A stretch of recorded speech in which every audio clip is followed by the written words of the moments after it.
2 വർഷത്തിലേറെയായി ഇസ്രായേൽ നടത്തിക്കൊണ്ടിരിക്കുന്ന ആക്രമണങ്ങൾ ഇസ്രായേലിലെ തന്നെ ജനങ്ങളെ പ്രതികൂലമായി ബാധിച്ചിരിക്കുകയാണ്.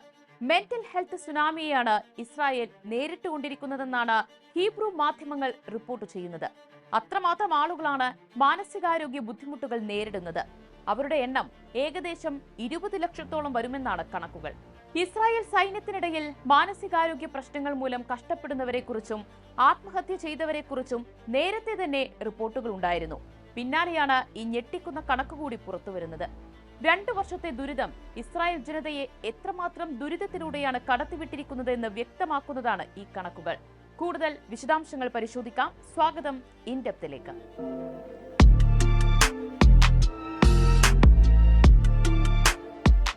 2023 ഒക്ടോബർ 7-ന് ശേഷം ഇസ്രായേലിലൊട്ടാകെ മാനസിക ബുദ്ധിമുട്ടുകൾ നേരിടുന്ന ആളുകളുടെ എണ്ണം കുത്തനെ ഉയർന്നുവെന്നാണ് ആരോഗ്യ വിദഗ്ധരുടെ മുന്നറിയിപ്പ്. ഹീബ്രു മാധ്യമമായ യദിയോത്ത് അഹ്റനോത്ത് റിപ്പോർട്ട് പ്രകാരം രാജ്യവ്യാപകമായിട്ടാണ് മാനസികാരോഗ്യ പ്രശ്നം ഉയർന്നുവരുന്നത്. 2023 താരതമ്യപ്പെടുത്തുമ്പോൾ ഡിപ്രഷനും ആങ്സൈറ്റിയും ബാധിച്ചവരുടെ എണ്ണം 2024 ഇരട്ടിയായിട്ടാണ് വർദ്ധിച്ചിരിക്കുന്നത്. പോസ്റ്റ് ട്രോമാറ്റിക് സ്ട്രെസ് ഡിസോർഡർ അഥവാ PTSD ബാധിച്ചവരുടെ എണ്ണം 2023 ഒക്ടോബറിന് ശേഷം പ്രതിമാസം 70% വീതമാണ് വർദ്ധിച്ചത്. ഇസ്രായേലികളിൽ പകുതിയോളം പേരെയും സംഘർഷം ബാധിച്ചിട്ടുണ്ടെന്നാണ് കണ്ടെത്തൽ. മാനസികാരോഗ്യ ഹെൽപ്പ് ലൈൻ നമ്പറിലേക്കുള്ള കോളുകൾ 6 മടങ്ങ് വർദ്ധിച്ചു. മരുന്നുകളുടെ ഉപയോഗം ഇരട്ടിയായി. ഇക്കാലയളവിൽ ഉറക്ക സംബന്ധിയായ രോഗങ്ങൾ ബാധിച്ചവരുടെ എണ്ണം വർദ്ധിച്ചത് 19%. അടുത്തിടെ ഇസ്രായേലിലെ 8 പ്രമുഖ മാനസികാരോഗ്യ സംഘടനകൾ സർക്കാരിന് നൽകിയ മുന്നറിയിപ്പിൽ ഈ വർധനവിനെ ദുരന്തം എന്നാണ് വിശേഷിപ്പിച്ചത്. തെറാപ്പിസ്റ്റുകളുടെയും മാനസികാരോഗ്യ വിദഗ്ധരുടെയും എണ്ണം കുറവാണെന്നിരിക്കെ ബുദ്ധിമുട്ട് അനുഭവിക്കുന്നവർ വർദ്ധിക്കുന്നത് വലിയ പ്രതിസന്ധി സൃഷ്ടിക്കുമെന്നും അവർ പറയുന്നു. നവംബർ 21-നായിരുന്നു ഞെട്ടിക്കുന്ന ഈ റിപ്പോർട്ട് പുറത്തുവന്നത്. തുടക്കത്തിൽ സൂചിപ്പിച്ച പോലെ ഏകദേശം 20 ലക്ഷത്തോളം ഇസ്രായേലികൾ നിലവിൽ മാനസികാരോഗ്യ ബുദ്ധിമുട്ടുകൾ നേരിടുന്നുണ്ടെന്നാണ് റിപ്പോർട്ട്. വെറും 95 ലക്ഷം മാത്രം ജനസംഖ്യയുള്ള രാജ്യത്താണ് ഇത്രയധികം പേരെന്നതാണ് ശ്രദ്ധേയം.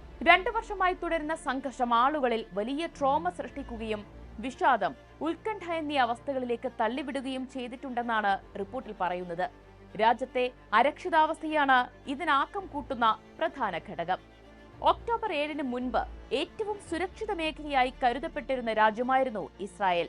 അന്നത്തെ ആക്രമണവും തുടർന്ന് ഇറാനുമായുണ്ടായ യുദ്ധവുമെല്ലാം ഇസ്രായേൽ പൗരന്മാരുടെ മനസ്സിലുണ്ടായിരുന്ന സുരക്ഷിത ബോധത്തിന് വലിയ ഇടിവാണ് വരുത്തിയിരിക്കുന്നത്.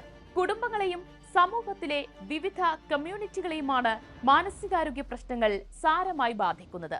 ആഴമേറിയ നീണ്ടു നിൽക്കുന്ന മാനസിക ബുദ്ധിമുട്ടുകൾ ഭാവി തലമുറയെ ബാധിച്ചേക്കാമെന്നാണ് വിദഗ്ധർ മുന്നറിയിപ്പ് നൽകുന്നത്. പൊതുജനങ്ങളുടെ സുരക്ഷിത ബോധത്തിലുള്ള വിശ്വാസം തകർന്നത് ഭാവി തലമുറകളെ ബാധിച്ചേക്കാമെന്ന് അവർ മുന്നറിയിപ്പ് നൽകുന്നു. ഇസ്രായേൽ സമൂഹം മുൻപൊരിക്കലും കണ്ടിട്ടില്ലാത്ത അവസ്ഥകളിലൂടെയാണ് കടന്നു പോകുന്നതെന്നും ചൂണ്ടിക്കാട്ടുന്നുണ്ട് മാനസികാരോഗ്യ സംഘടനകൾ. ക്ലാലിറ്റ് ഹെൽത്ത് സർവീസസും മയേഴ്സ് JDC ബ്രൂക്ക്ഡെയിൽ ഇൻസ്റ്റിറ്റ്യൂട്ടും നടത്തിയ പഠനത്തിൽ പൊതുജനങ്ങളിൽ 5-ൽ ഒരാൾക്ക് ഗുരുതരമായ പ്രവർത്തന വൈകല്യം അനുഭവപ്പെടുന്നുണ്ട്.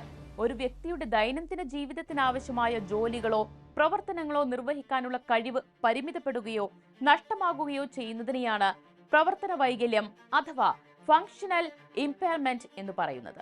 മനഃശാസ്ത്രജ്ഞരുടെ എണ്ണം ഇരട്ടിയാക്കുക, ശമ്പളം വർദ്ധിപ്പിക്കുക, സൈക്യാട്രിക് വാർഡുകൾ നവീകരിക്കുക, ഗാർഹിക കമ്മ്യൂണിറ്റി പരിചരണം വികസിപ്പിക്കുക എന്നിവ ലക്ഷ്യമിട്ട് ആരോഗ്യ മന്ത്രാലയം ഒരു ദേശീയ രക്ഷാ പദ്ധതി ആരംഭിച്ചിട്ടുണ്ട്. എന്നാൽ പരിഷ്കാരങ്ങൾ ഫലപ്രദമല്ലെന്നാണ് വിദഗ്ധർ പറയുന്നത്. വെറും 3 മാസത്തെ പരിശീലനം മാത്രം ലഭിക്കുന്ന മെന്റൽ ഹെൽത്ത് അസിസ്റ്റൻസിനെ ആശ്രയിക്കുന്നതിലൂടെ ഈ പ്രശ്നം പരിഹരിക്കാനാകുന്നില്ല എന്നാണ് ഇസ്രായേൽ സൈക്കോളജിസ്റ്റ് അസോസിയേഷന്റെ ചെയർമാൻ വിമർശിക്കുന്നത്.